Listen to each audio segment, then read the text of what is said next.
Tales from the Dark Room presents The Orchard. The road was empty, except for the hum of a single van slicing through the fog.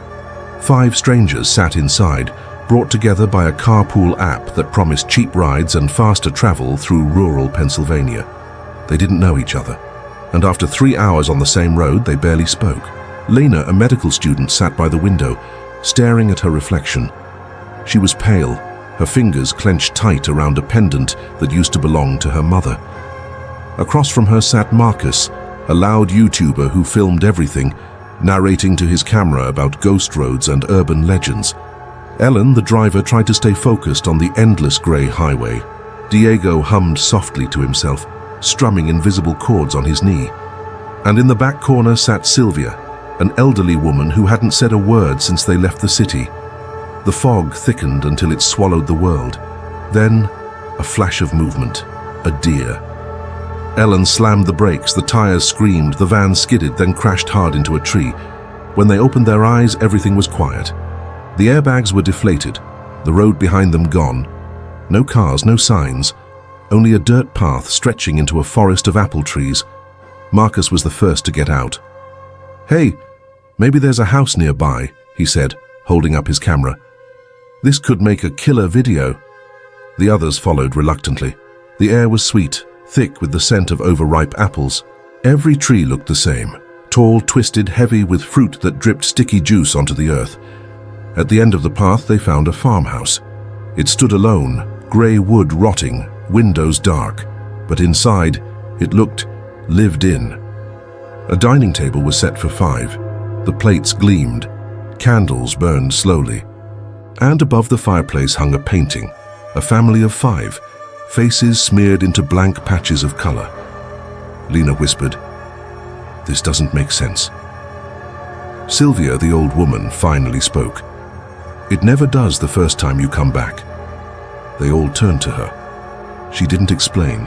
She just sat down at the table, her hands trembling as if she'd done this before. That night they tried to sleep, but the whispers began. Soft at first, like wind through the leaves, then clearer, voices calling their names. Marcus, of course, grabbed his camera.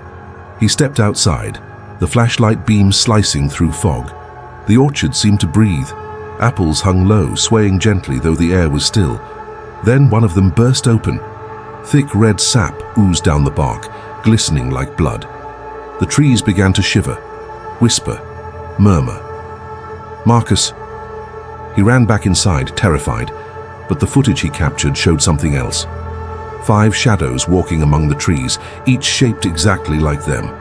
The next morning Ellen tried to find the road again. She drove the van for miles, but the path only looped back to the same farmhouse. No matter which direction she went, the orchard surrounded them. In the basement, Lena found an old wooden chest. Inside was a journal bound in cracked leather. She flipped it open, reading aloud, "Each harvest, the orchard chooses 5 to keep the roots alive.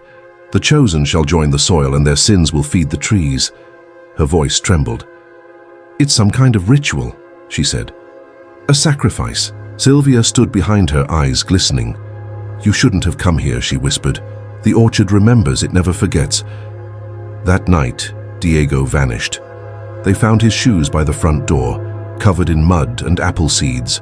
Outside, the trees were dripping again, red, sticky and sweet. And from the branches above, something hung, a fruit larger than the rest, shaped almost like a human face. Lena screamed. Ellen wanted to burn the place down, but Sylvia stopped them. "Fire won't kill it," she said. "Only confession." She led them into the orchard, to a circle of trees older than the house itself. Roots rose from the ground like fingers. In the center lay a wooden effigy wrapped in vines and bones, human bones. "The orchard feeds on guilt," Sylvia said softly. "Each of us carries something it wants." Marcus shook his head. "You're insane," he shouted. "This is a setup for your cult videos or something." Then the ground opened. Roots slithered out and wrapped around his ankles, dragging him down into the earth. His screams echoed for only a moment before they were replaced by the sound of crunching, like apples being bitten into. Lena and Ellen ran back to the house, barricading the doors, but Sylvia stayed outside, kneeling before the roots. "I kept my promise," she whispered. "I brought them." and as the vines crawled up her arms, she smiled peacefully. By dawn, only Lena remained. She woke up in a hospital, surrounded by bright white walls. A nurse told her she'd been found unconscious on the side of a road, the only survivor of a crash. The others were gone. Lena nodded weakly, staring out the window. Behind the hospital, rows of apple trees swayed in the morning light. On the table beside her bed was a bowl of red apples. She picked one up, its surface gleaming. She took a bite. Thick, warm liquid filled her mouth, too thick to be juice. She looked down and blood ran down her chin, staining her gown. Outside the window, the orchard stretched endlessly, and among the trees, 5 shadows stood beneath the branches, watching her. The camera slowly zooms out.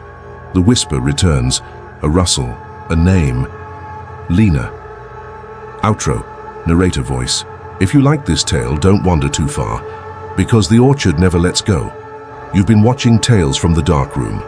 Don't forget to subscribe before the next harvest begins.